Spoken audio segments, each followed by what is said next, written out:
Barcelona have pulled the shutters down on their summer transfer business, at least for now. Sporting director Deco and coach Hansi have reportedly agreed there will be no further signings before the season opener, a decision that thrusts defensive depth, financial fair play pressures and registration headaches into immediate focus. With Inigo Martinez linked to Al Nassr and only a thin group of centre-backs available, the squad faces real vulnerability if injuries strike.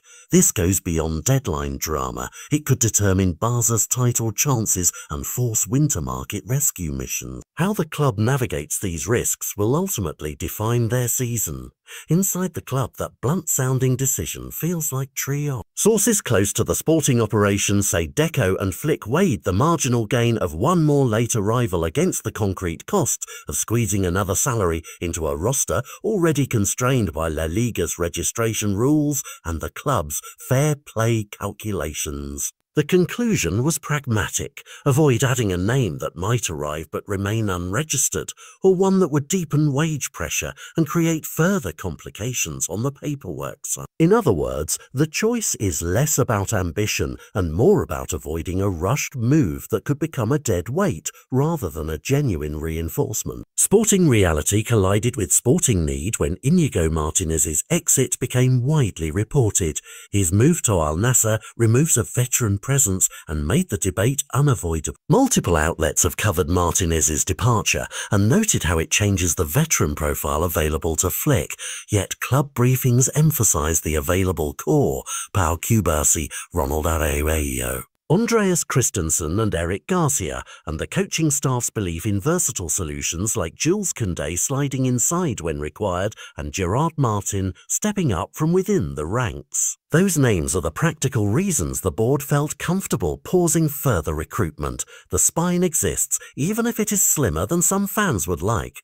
Hansi Flick's public comments after pre-season fixtures captured the tension between reassurance and realism. The manager has acknowledged conversations with Deco, said he trusts the players available, and underlined that the group will have to show flexibility and resilience once the season begins. That language is at once motivational and instructional, a coach signalling belief in his squad while asking them to cover spaces and minutes they might otherwise not have been asked to.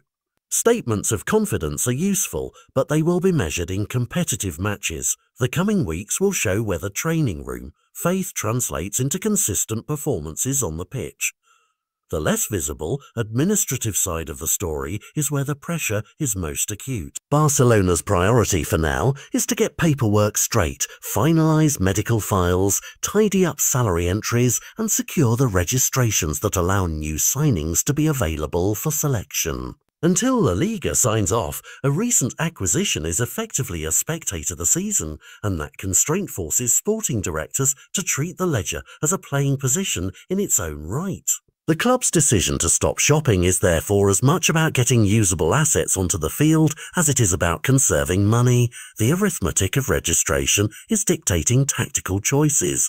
What does this mean in practice? If luck holds, no long-term injuries to key defenders, the squad as assembled can probably navigate the early run of fixtures. If the worst happens and central defence is hit, Barcelona will face two options: scramble for emergency cover in the closing days of the window, or wait until January to pursue reinforcements when the financial picture is clearer. Many inside and outside the club see the winter window as the likeliest opportunity to correct any imbalance once the immediate registration questions and any wage gymnastics have been resolved. That is the calculated gamble implicit in this quiet summer. For supporters, the choice is emotionally complex. Some will applaud the discipline, an attempt to put the club's long-term stability ahead of short-term gloss, while others will fear that sitting still is a sporting weakness that rivals can exploit. For Barca's executives, it is a test of judgment. Can a team of trusted starters, adaptable fullbacks asked to shift roles, and promising academy talent cover the gaps until the books allow meaningful additions? The answer will arrive in results, and the earliest matches will say a lot about whether this summer's restraint was prudent management or a missed chance.